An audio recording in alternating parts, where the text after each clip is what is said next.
السلام علیکم ورحمۃ اللہ وبرکاتہ۔ الحمد للہ ان الحمد للہ نحمده ونستعینه ونستغفره ونعوذ باللہ من شرور انفسنا ومن سیئات اعمالنا من يهده الله فلا مضل له ومن يضلل الله فلا هادي له واشهد ان لا اله الا الله واشهد ان محمدا عبده ورسوله اما بعد فان خير الحديث كتاب الله وخير الهدي هدي محمد صلى الله عليه وعلى آله وسلم وشر الأمور محدثاتها وكل محدثة بدعة وكل بدعة ضلالة وكل ضلالة في النار رب اشرح لي صدري ويسر لي أمري واحلل عقدة من لساني يفقهوا قولي رب زدني علما رب زدني علما رب زدني علما آمین یا رب العالمین۔ ہر قسم کی تعریف اور شکر اللہ رب العزت کے لیے لائق اور زیبا ہے، جو ساری کائنات کا ایک و تنہا خالق مالک مربی اور منتظم ہے، جو ساری کائنات کا بنانے والا، ہر مخلوق کی حفاظت کرنے والا اور ہر مخلوق کی ضرورت کا پورا کرنے والا ہے۔ ہر قسم کی تعریف اور ہر قسم کی شکر اسی کے لیے لائق اور زیبا ہے۔ درود و سلام ہو انبیاء اکرام پر، خصوصاً نبی مکرم رحمت للعالمین امام الانبیاء محمد صلی اللہ علیہ وسلم پر اور آپ کے اصحاب پر۔ معزز سامعین اکرام، سورہ قیامہ کی آیت نمبر 16 سے آج انشاءاللہ تعالی کلاس رہے گی۔ اللہ رب العزت سے دعا ہے کہ اللہ رب العزت ہمیں صحیح معنوں میں قرآن مقدس کو سمجھنے، اس پہ غور و فکر کرنے، تدبر کرنے اور اس پہ عمل کرنے کی توفیق و رفیق عطا فرمائے، آمین یا رب العالمین۔ سورہ قیامہ۔ اعوذ باللہ من الشیطان الرجیم، بسم اللہ الرحمن الرحیم۔ کلا بل تحبون، تم نے محبوب رکھا ہے عاجلۃ، جلدی آنے والی، جلدی حاصل ہونے والی دنیا کو تم نے محبوب رکھا ہے، اور آخرت کو چھوڑ دیے۔ ہم اپنا محاسبہ کریں کہ ہم کس کو ترجیح دیتے ہیں دنیا کے اندر۔ اس دنیا کی زندگی کو، وہ ہمارا کسی بھی کوئی بھی کام ہو، کاروبار کا ہو، لین دین کا ہو، رشتہ داری کا ہو، نکاح کا ہو، ہم دنیا کو ترجیح دیتے ہیں۔ وہی اللہ رب العزت نے فرمایا ہرگز نہیں، بلکہ تم دنیا کو پسند کرتے ہو، دنیا کا سوال لینے کی تم کوشش کرتے اور آخرت کو چھوڑ دیتے ہو۔ جیسے سورہ اعلیٰ آیت نمبر 16 اور 19 میں اللہ نے فرمایا بلکہ تم دنیا کی زندگی کو ترجیح دیتے ہو، یعنی دنیا کی زندگی کو تم پہلے نمبر پر رکھتے ہو، ترجیح دیتے ہو۔ والآخرۃ خیر وابقیٰ، حالانکہ آخرت کہیں بہتر اور زیادہ باقی رہنے والی، یعنی اس دنیا سے کہیں بہتر ہے اور اس دنیا سے کہیں زیادہ باقی رہنے والی، یعنی ہمیشہ ہمیشہ باقی رہنے والی۔ نیکی کے کام میں، اللہ کی رضا کے کام میں سب سے بڑی رکاوٹ دنیا کی محبت بنتی ہے، اور محبت کی وجہ آخرت کے یقین کا کم ہونا یا آخرت کے یقین کا نہ ہونا۔ جس شخص کو آخرت کا یقین نہیں ہوتا اس کے لیے دنیا ہی سب کچھ ہوتی ہے، اور وہ دنیا کو حاصل کرنے کے لیے، آخرت کا تو اس کے پاس تصور ہے ہی نہیں، وہ دنیا کو حاصل کرنے کے لیے اپنی پوری زندگی لگا دیتا۔ تو نیکی کے کام، اللہ کو راضی کرنے کے کام میں سب سے بڑی جو رکاوٹ ہے وہ دنیا کی محبت ہے، اور دنیا کی محبت کو وہی شخص کنٹرول کر سکتا ہے یا روک سکتا ہے جس کو آخرت کا تصور ہو، جس کو آخرت کا یقین ہو۔ اور کامیابی کا اصول اللہ رب العزت نے یہی سورہ اعلیٰ میں فرمایا قد افلاح، بس کامیاب ہو گیا وہ، مفلح ہو گیا وہ، کامیاب ہو گیا وہ شخص، من زکاہا، جس نے اپنا تزکیہ کیا، یعنی اپنے آپ کا اس نے محاسبہ کیا، اپنے آپ کو اس نے جانا اور اپنے اندر سے برائیوں کو نکالا اور اچھائیاں داخل کیا۔ اس نے اپنے آپ کو سیلف انالیسس کیا کہ میں نے کیا ابھی تک کیا ہوں، اور اپنی برائیوں کو دیکھ کر کے اسے نکال دے۔ بس کامیاب ہو گیا وہ شخص جس نے اپنے آپ کا تزکیہ کیا۔ قد افلاح من تزکا وذکر اسم ربہ فصلی، اور جس نے اپنے رب کے نام کو یاد رکھا، یعنی اللہ کا ذکر کیا اور نماز قائم کی، یعنی اصول ثلاثہ، یہ تو 3 اصول بتائے گئے کامیابی کے۔ پہلا اصول کہ اپنے نفس کا تزکیہ کر لے، اور دوسرا اپنے رب کے نام کو یاد رکھ، یعنی اپنے رب کو یاد رکھ، اور تیسرا نماز کو قائم کر۔ تو یہ آخرت کا یقین ایک ایسی نعمت ہے کہ جس سے یہ مل جائے تو پھر وہ دنیا کے فریب میں نہیں آتا، وہ سمجھ جاتا ہے کہ دنیا کی زندگی کیا ہے۔ تو یہاں پہ اللہ نے فرمایا ہرگز نہیں، بلکہ تم دنیا کو پسند کرتے ہو، دنیا کو ہی اہمیت دیتے ہو اور آخرت کو بھول چکے ہو۔ اس دن کئی چہرے تر و تازہ ہوں گے۔ اب یہاں سے آخرت کا ذکر کہ جس آخرت کو تم بھولے ہوئے ہو، جب اس آخرت میں پہنچو گے، قیامت میں پہنچو گے، حشر کے میدان میں پہنچو گے، تو اس دن کئی چہرے تر و تازہ ہوں گے، یعنی حساس و بشاس ہوں گے، خوش ہوں گے، کیونکہ وہ کامیاب ہو چکے ہیں اور اپنے رب کی طرف دیکھ رہے ہوں گے۔ اس دن وہ چہرے خوش ہوں گے کہ وہ کامیاب ہو گئے اور اپنے رب کی طرف دیکھ رہے ہوں گے۔ خالق کائنات کا دیدار کر رہے ہوں گے۔ رسول اللہ صلی اللہ علیہ وسلم نے فرمایا جب اہل جنت جنت میں داخل ہو جائیں گے تو اللہ تعالیٰ فرمائے گا تمہیں کوئی چیز چاہیے جو میں تمہیں مزید عطا فرما دوں؟ بتائیے وہ جنت مل جائے گی جس جنت کے تعلق سے رسول اللہ صلی اللہ علیہ وسلم نے فرمایا، یہ دوسری حدیث ہے، کہ وہ ایسی جنت ہے کہ نہ کسی آنکھ نے دیکھا نہ کسی دل نے اس کا تصور کیا۔ ایسی نعمتیں دی جائے گی اس جنت کے اندر، اور وہ جنت جس کو دے دی جائے گی اس سے اللہ رب العزت مزید پوچھے گا کہ کیا تمہاری کچھ اور بھی خواہش ہے کہ ہم تمہیں مزید اس کو عطا فرما دے؟ وہ کہے گا، مطلب وہ جنتی بندہ کہے گا، اور دیکھیے اس قدر نعمتیں اللہ رب العزت نے دے دی اسے کہ اس کے جملے یہ ہیں، وہ کہے گا کیا تو نے ہمارے چہرے کو روشن نہیں کر دیا؟ ہمارے چہرے کو، جیسے یہاں پہ فرمایا اس دن کئی چہرے تر و تازہ ہوں گے، تو وہ یہی کہے گا کہ اللہ تو نے ہمارے چہروں کو کیا تر و تازہ نہیں کر دیا؟ پھر کیا تو نے ہمیں جنت میں داخل نہیں کر دیا؟ جنت جیسی نعمت مل گئی کہ جو ہم نے کبھی نہ سوچ سکتے تھے نہ ہم جان سکتے تھے، ایسی نعمتیں عطا کر دیا۔ تو نے ہمیں آگ سے نجات بھی دے دی، تو اب ہمیں کیا چاہیے؟ اب تو یہ ہمیشہ کی نعمت ہمیں مل گئی۔ پھر رسول اللہ صلی اللہ علیہ وسلم نے فرمایا پھر اللہ تعالیٰ پردہ ہٹا دے گا اور وہ اپنے رب کا دیدار کریں گے۔ پھر اللہ رب العزت وہ نور کا پردہ ہٹ جائے گا اور بندہ اللہ رب العزت کا دیدار کرے گا۔ کیا عالم ہوگا؟ آج ہم اس کے کلام کو پڑھتے ہیں تو کھو جاتے ہیں، اس کے کلام کو بیان کرتے ہیں تو دنیا کے ہر غم اور دکھ، ہر پریشانی ختم ہو جاتی ہے، چہرے کے اندر ایک خوشی، ایک مسرت چھا جاتی ہے۔ اس کا ذکر کرتے ہیں تو دلوں کو سکون ملتا ہے۔ الا بذکر اللہ تطمئن القلوب، خبردار دلوں کا سکون تو اس کے ذکر میں ہے۔ جب اس کو سجدہ کرتے ہیں تو اپنی ساری ٹینشن، فکر اور پریشانی کو وہ ختم کر دیتا ہے۔ جس رب کے ذکر میں سکون، جس رب کے کلام میں یہ عالم، جس رب کے حکم پر عمل کرنے میں خوشی اور مسرت محسوس ہو، جب اس کا ہی دیدار ہوگا تو وہ عالم کیا ہوگا؟ تو اللہ رب العزت بندے کو اس قدر نعمتیں دے دے گا کہ بندہ کہے گا کہ اے اللہ تو نے میرے چہرے کو پر نور کر دیا، مجھے جنت عطا کی، مجھے جہنم سے آزاد کر دیا، اب کیا چاہیے مجھے؟ تو اللہ تعالیٰ اسے اصل نعمت عطا فرمائے جو سب سے بڑی نعمت ہوگی، دنیا اور آخرت کی سب سے قیمتی نعمت، اور وہ ہے اس کے خالق کا دیدار۔ اور جب وہ اللہ کا دیدار کرے گا، لیسا کمثلہ شیء، اس کے مثل کوئی نہیں، اس کے مثل کوئی چیز نہیں، تو اس کا جب دیدار کرے گا تو رسول اللہ صلی اللہ علیہ وسلم نے فرمایا تو انہیں کوئی بھی ایسی نعمت نہیں ملی ہوگی جو انہیں اپنے رب عز و جل کے دیدار سے زیادہ محبوب ہو۔ تو اس جنتی کو کوئی نعمت ایسی نہیں ملی ہوگی کہ وہ اس کے رب عز و جل کے دیدار سے زیادہ محبوب ہو، یعنی جنت کی ساری نعمتوں کو بھول کر کے وہ اپنے خالق کا دیدار میں لگ جائے، اور جب تک دیدار ہوتا رہے گا وہ اسی میں مصروف رہے گا۔ پھر آپ نے یہ آیت تلاوت فرمائی، سورہ یونس آیت نمبر 26، جن لوگوں نے نیکی کی ان کے لیے نہایت اچھا بدلہ ہے اور کچھ زیادہ۔ تو یہ اور کچھ جو زیادہ ہے یہ ہے اللہ رب العزت کا دیدار جو جنتی کو نصیب ہوگا۔ امام مسلم نے اس روایت کو لے کر کے آئے، مسلم شریف حدیث نمبر 181، اور امام مسلم نے دوسری جگہ بھی اس کو نقل کیا ہے 297 اور 298 میں، 297 اور 298 میں۔ اللہ رب العزت کا دیدار کیسے ہوگا جنتی کو؟ رسول اللہ صلی اللہ علیہ وسلم نے 14ویں رات کے چاند کی طرف دیکھا تو فرمایا، یعنی صحابہ اکرام کے ساتھ رسول اللہ صلی اللہ علیہ وسلم ہے، اور آسمان کی طرف جب صحابہ نے دیکھا، رسول اللہ نے دیکھا تو 14ویں کے چاند کو دیکھا تو آپ نے فرمایا تم اپنے رب کو اسی طرح دیکھو گے جس طرح اس 14ویں کے چاند کو دیکھ رہے ہو، اور اس کے دیکھنے میں کوئی دشواری محسوس نہیں کرتے۔ لہٰذا اگر تم میں سے اس بات کی طاقت ہو کہ سورج طلوع ہونے سے پہلے اور سورج غروب ہونے سے پہلے نمازوں میں کوتاہی نہ کرو، یہ جو نماز ہے اس میں کوتاہی نہ کرو، اس کا اہتمام کر لو۔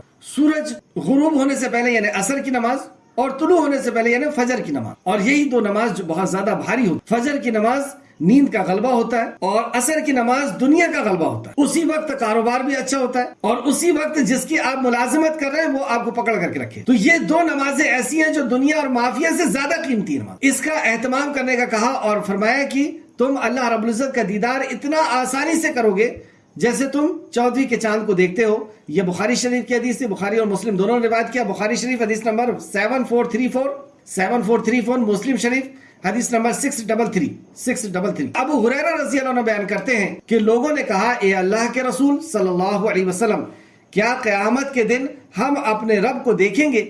رسول اللہ صلی اللہ علیہ وسلم نے فرمایا کیا 14ویں رات کے چاند کو دیکھنے میں تمہیں کوئی دقت ہوتی ہے, کوئی دشواری ہوتی ہے؟ لوگوں نے کہا اے اللہ کے رسول نہیں ہوتی. رسول اللہ صلی اللہ علیہ وسلم نے فرمایا کیا جب بادل نہ ہو تو سورج کو دیکھنے میں تمہیں کوئی دقت ہوتی ہے, کوئی دشواری ہوتی ہے؟ لوگوں نے کہا اے اللہ کے رسول نہیں ہوتی.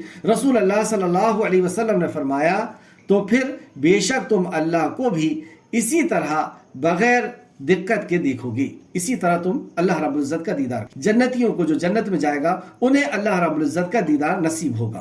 بخاری شریف حدیث نمبر 7437 اور مسلم شریف حدیث نمبر 182. اللہ رب العزت کا دیدار کی ایک اور کیفیت مسلم نے روایت کیا ہے, اس کو مسلم شریف نے.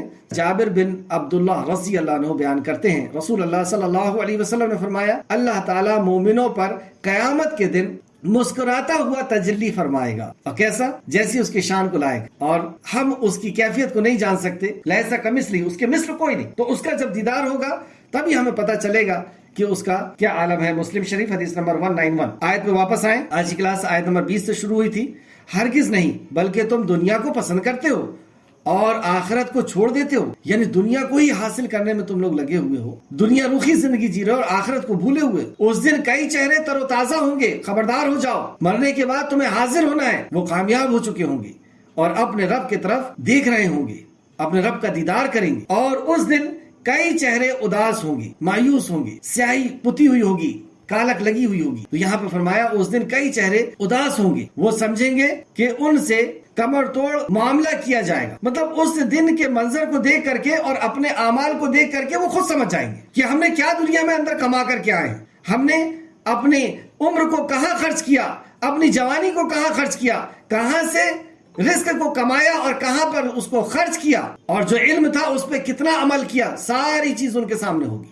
حقوق اللہ کا کیا, اللہ کا حق اس نے ادا کیا نہیں کیا, حقوق العباد لوگوں کے حق اس نے ادا کیا نہیں کیا, اس کو سب سامنے آ جائے گا. اس کا چہرہ اداس ہوگا, مایوسی چھا رہی ہوگی, اور ٹینشن اور فکر میں اس کی حالت یہ ہوگی کہ اس کی ہڈی ٹوٹ رہی ہوگی, ایسا وہ محسوس کرے گا. سورہ عبسہ آیت نمبر 40 تک بھی دیکھتے ہیں ہم. سورہ عبسہ آیت نمبر 40. اور کچھ چہرے پر اس دن ایک غبار ہوگا, کچھ چہرے ایسے ہوں گے کہ اس دن ان کے چہرے پر غبار ہوگا, ڈسٹ ہوگا, ان کو سیاہی ڈھانپ رہی ہوگی, کالک پتی ہوئی ہوگی. یہی ہے جو کافر ہیں, مطلب جو انکار کرتے تھے, نافرمانی کرتے تھے. اور دوسری جگہ اللہ نے فرمایا سورہ آل عمران آیت نمبر 106 جس دن کچھ چہرے سفید ہوں گے, پر نور ہوں گے, پر رونق ہوں گے, اور کچھ چہرے سیاہ ہوں گے یعنی کالے ہوں گے. تو جن لوگوں کے چہرے سیاہ ہوں گے, کیا تم نے اپنے ایمان کے بعد کفر کیا تھا؟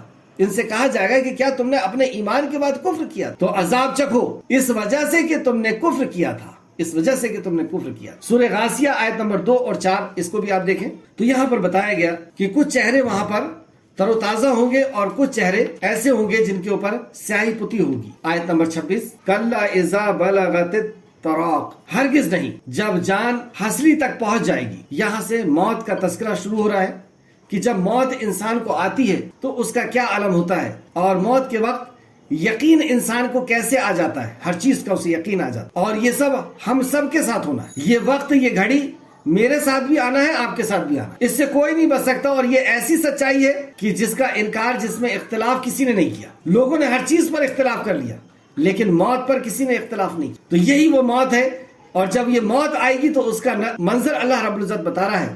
ہرگز نہیں جب جان ہنسلی تک پہنچ جائے گی, جب موت کا فرشتہ آ جائے گا, جان ہنسلی تک پہنچ جائے گی. وکیل من راق, اور کہا جائے گا کون ہے جھاڑ پھونک کرنے والا. اور جب انسان مرنے لگتا ہے تو لوگ ڈھونڈنے لگتے ہیں کہ کون اس کو بچا لے, کس ڈاکٹر کے پاس لے چلیں, کس پھونکنے والے کے پاس لے چلیں, کہاں سے بچ سکتا ہے. اور وہ سمجھے گا کہ بے شک یہ فراق ہے, تو وہ یہ سمجھے گا کہ اب یہ فراق ہے, یعنی اب یہ جدائی کا وقت آ چکا ہے. وہ سمجھ جائے گا, اس کی آنکھیں پھٹی ہوئی ہوں گی, لوگوں کو وہ حیرت اور حیرانی سے دیکھ رہا ہوگا, حسرت سے دیکھ رہا ہوگا, مجھے کوئی بچا لے, مجھے کوئی روک لے. اور وہ سمجھ چکا ہوگا کہ اب میرے جانے کا وقت, اب میرے فراق کا وقت آ چکا ہے, اب اس کی جدائی کا وقت آ چکا ہے. اور وہ پنڈلیوں سے لپٹ جائے گی.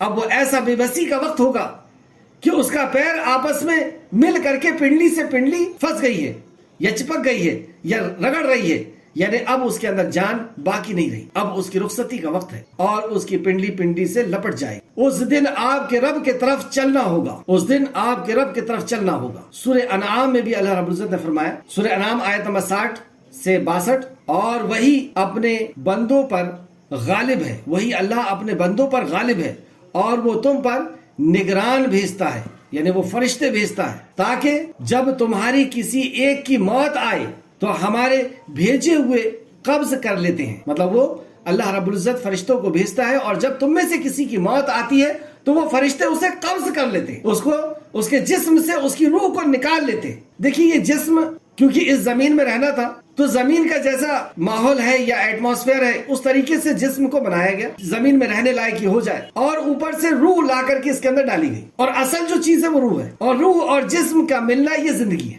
تو زندگی جب ختم ہوگی یعنی روح کو جسم سے الگ کیا جائے گا، جسم تو واپس اس مٹی میں مل جائے گا لیکن روح جہاں سے آئی ہے وہاں پہ واپس اسے جانا ہو۔ تو روح کا جو مالک ہے رب، وہ اپنے فرشتوں کو پہنچائے گا اور فرماتا ہے کہ جب تم میں سے کسی کی موت کا وقت آ جاتا ہے، یعنی ہم سب کی زندگی کا ایک وقت اللہ رب العزت نے طے کر دیا، اب جب یہ وقت پورا ہو جاتا ہے تو اللہ رب العزت فرشتے کو بھیجتا ہے اور وہ پھر روح کو قبض کرتا ہے اور وہ کوتاہی نہیں کرتے۔ اللہ فرماتا ہے وہ کوتاہی نہیں کرتے، پھر وہ اللہ کے طرف لوٹائے جائیں گے، ہم سب اللہ کی طرف لوٹائے جائیں گے جو ان کا سچا مالک ہے، جو ان کا سچا مالک ہے۔ اس طریقے سے سورہ واقعہ آیت نمبر 85 سے 87 تک بھی آپ نوٹ کریں۔ پتہ یہ چلا کہ جب ہمارا اس دنیا کا وقت کمپلیٹ ہو جائے گا، پورا ہو جائے گا، یعنی ہم جس وقت مقصد سے آئے ہیں وہ مقصد پورا ہو جائے گا، ہم ایگزام دینے کے لیے اس دنیا میں آئے۔ الذی خلق الموت والحیات لیبلوکم ایکم احسن عملا، کہ ہم نے تمہیں پیدا ہی اس لیے کیا ہے کہ ہم تمہیں آزمائیں کہ تم میں کون ہے احسن عمل کرنے والا۔ تو یہ وقت جب پورا ہو جائے گا تو اللہ رب العزت فرشتے کو بھیج کر کے ہماری روح کو کھنچوا لے، جیسی روح کھینچے گی، اور روح کھینچنے والا فرشتہ جب روح کو کھینچے گا تو روح کو لے جانے والے فرشتے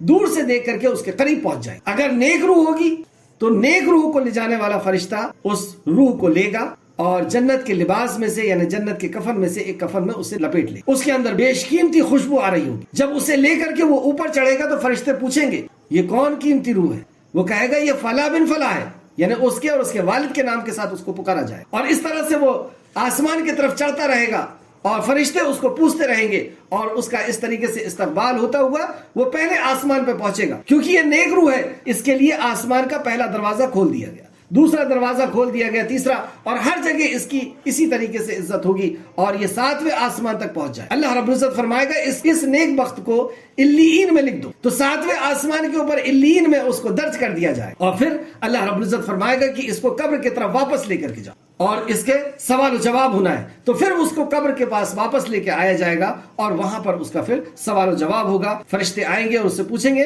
من ربو کا، ما دینوں کا، ما نبیوں کا، من ربو کا تیرا رب کون ہے، تو وہ کہے گا ربی اللہ، ما دینوں کا تیرا دین کیا ہے، دین اسلام، ما نبیوں کا یا وہ کون ہے جو تمہارے بیچ میں آیا، یعنی تمہارے نبی کون ہے، تو وہ کہے گا محمد رسول اللہ صلی اللہ علیہ وسلم۔ فرشتہ جب یہ 3 سوال کوئی بندہ دے دے گا تو اس بندے سے فرشتہ 4تھا سوال کہ تجھے کیسے پتا، واقعی یہ بہت بڑی بات ہے کہ پوری مخلوق تجھے نظر آ رہی تھی، خالق نظر نہیں آ رہا تھا اور تو نے اسے رب مان کر کے زندگی جی لیا، اسے حاجت روا اور اسے مشکل کشا تو نے سمجھا جس کا تو نے دیدار نہیں کیا تھا، اس کے علاوہ نہ تو کسی سے ڈرا نہ اس سے زیادہ تو نے کسی سے محبت کی، تو نے اس کی اطاعت اور فرمانبرداری کی، اس کے سامنے سجدہ ریز ہوا، پوری دنیا سے کٹ کر کے، یہ کیسے ہو گیا؟ اور دین الاسلام، تو نے دین یعنی زندگی گزارنے کا طریقہ اپنے ماں باپ کا نہیں اختیار کیا، اپنے رشتہ داروں کا نہیں اختیار کیا، اپنے قبیلے کا نہیں اختیار کیا، اپنے دوست احباب کا یا اپنی نفسانی خواہشات کا نہیں اختیار کیا، تو نے آسمانی زندگی گزارنے کے طریقے کو اختیار کر لیا۔ یہ کیسے ہو گیا؟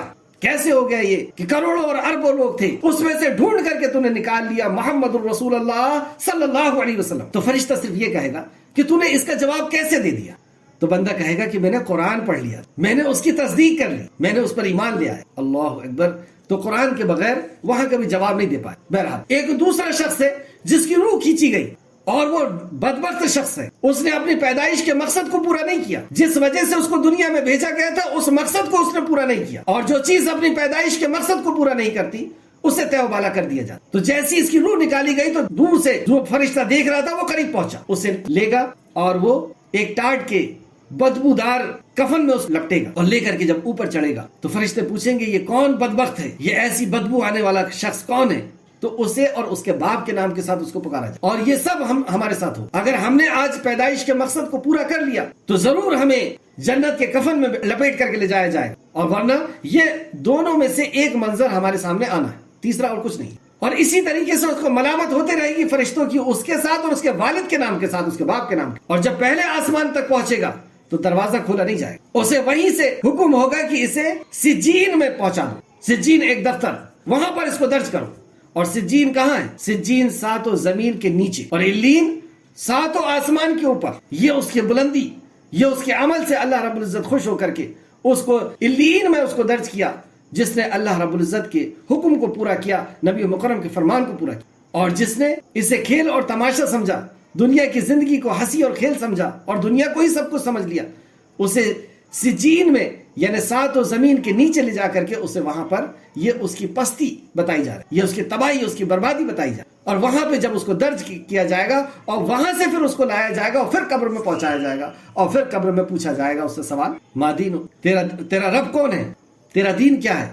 ہائے افسوس کر کے، اور وہ جواب نہیں دے پائے گا، اور اسے جہنم کے لباس میں سے ایک لباس پہنا دیا جائے گا، جہنم کی کھڑکیوں میں سے کھڑکی کھول دی جائے گی اور جہنم کی چیزیں اس کے اوپر مسلط کر دی جائے گی، اور اسی حالت میں وہ وہاں پر پڑا رہے گا۔ یہ حالت ہوگی اس کی۔ کیوں ہو گئی یہ حالت؟ اللہ رب العزت نے یہاں بتایا، آیت نمبر 31، نہ تو اس نے تصدیق کی اور نہ اس نے صلاح نماز پڑھ۔ تصدیق کی، کس چیز کی تصدیق؟ قرآن مقدس کی تصدیق نہیں کیا، اس کو سچا نہیں مانا، اس کو سچا نہیں جانا۔ اور جب قرآن کو نہیں مانا تو قرآن کی خبروں کو بھی اس نے نہیں مانا، نہ اس نے وحدانیت کو قبول کیا اللہ رب العزت کی، نہ اللہ کی توحید کو قبول کیا، نہ رسالت کو قبول کیا، نہ اس نے آخرت کا یقین کیا۔ اور جب آخرت کا اسے یقین نہیں ہوا، نہ توحید کو اس نے قبول کیا، نہ رسالت کو قبول کیا، تو اس نے اپنے آپ کو اپنے خالق کے سپرد بھی نہیں کیا، یعنی اس نے صلاۃ بھی نہیں پڑھی، اس نے نماز بھی نہیں پڑھی، اس نے اپنے آپ کو اپنے رب کے سامنے نہیں جھکایا کہ تو میرا رب ہے۔ تو یہاں بتایا، نہ تو اس نے تصدیق کی اور نہ اس نے نماز، وَلَكِنَّ كَذَّبَ وَتَوَلَّى، بلکہ اس نے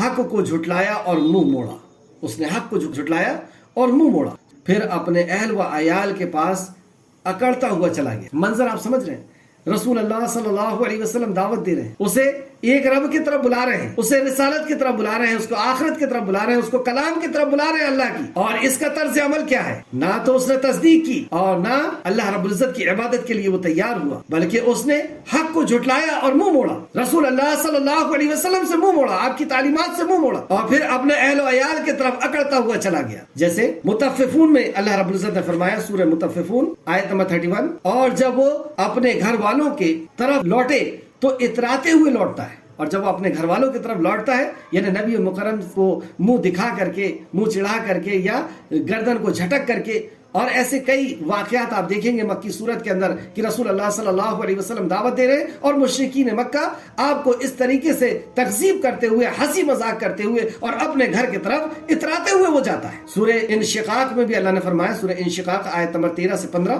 اپنے اہل و عیال میں مست رہتا تھا، یعنی اپنے اہل و عیال میں وہ مست رہتا تھا، اور بے شک وہ سمجھتا تھا کہ ہرگز وہ اللہ کے طرف پھرنے والا نہیں۔ وہ کیا سمجھتا تھا؟ کہ وہ ہرگز اللہ کے طرف پھرنے والا نہیں۔ بتائیے کتنی بے حسی ہے کہ جس کے طرف سے آیا ہے وہ اس کے طرف جانے کا اسے یقین نہیں، ارے کسی نے بھیجا ہے اس کو، اس کی طرف اس کو جانے کا یقین۔ تو اللہ نے فرمایا، اور بے شک وہ سمجھتا ہے کہ ہرگز وہ اللہ کی طرف پھر کر نہیں جائے گا۔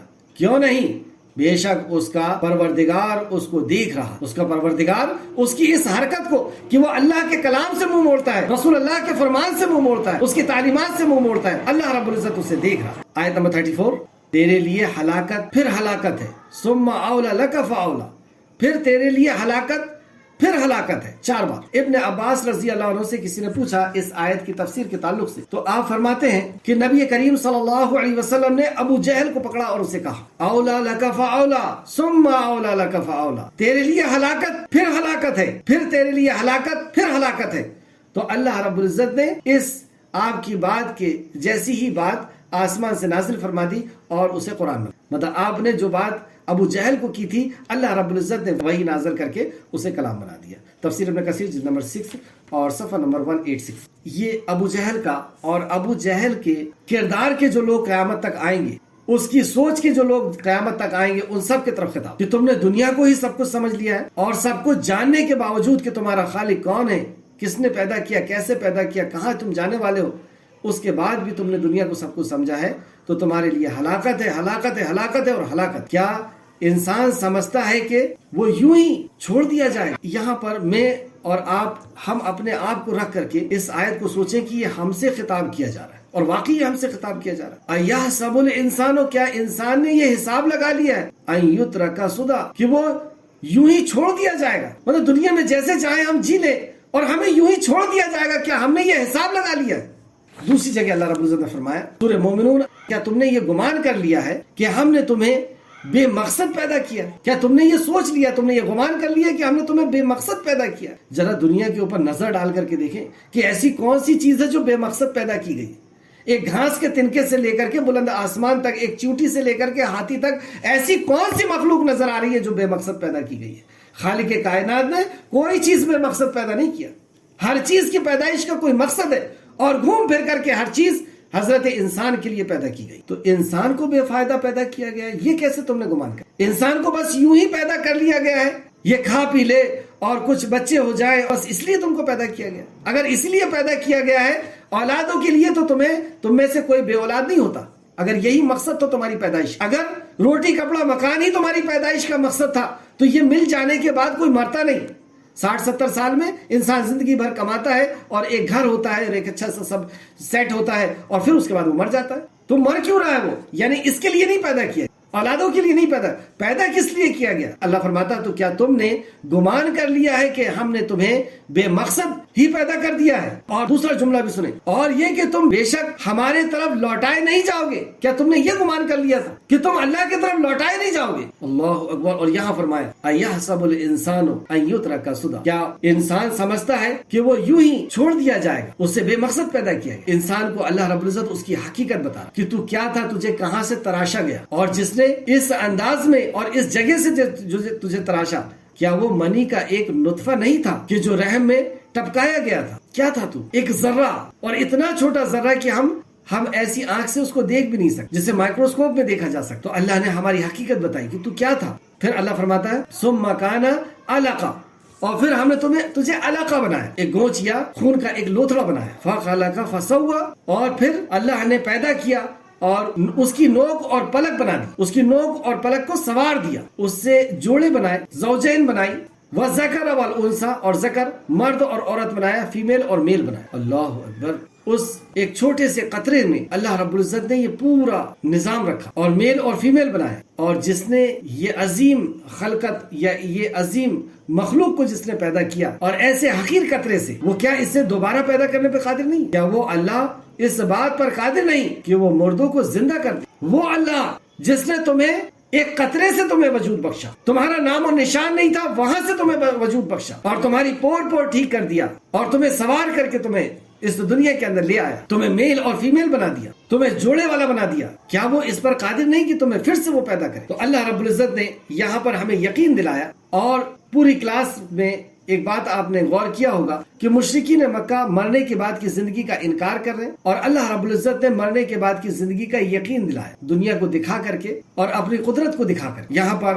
سورہ قیامہ کی مختصر تفصیل اپنے اختتام کو پہنچی۔ اللہ رب العزت سے دعا ہے کہ جو کچھ بھی ہم نے پڑھا اس میں ہمیں مزید غور و فکر کرنے کی اللہ رب العزت توفیق عطا فرمائے، اور جب تک زندہ رکھے اپنی پیدائش کے مقصد کو جان کر کے زندہ رہنے کی ہمیں توفیق عطا فرمائے، اور جب ہمارا خاتمہ ہو تو اسی مقصد کو پورا کرتے ہوئے ہمارا اس دنیا سے خاتمہ ہو اور نیکوکاروں کے ساتھ ہمارا شمار کیا جائے۔ آمین یا رب العالمین۔ السلام علیکم ورحمۃ اللہ وبرکاتہ۔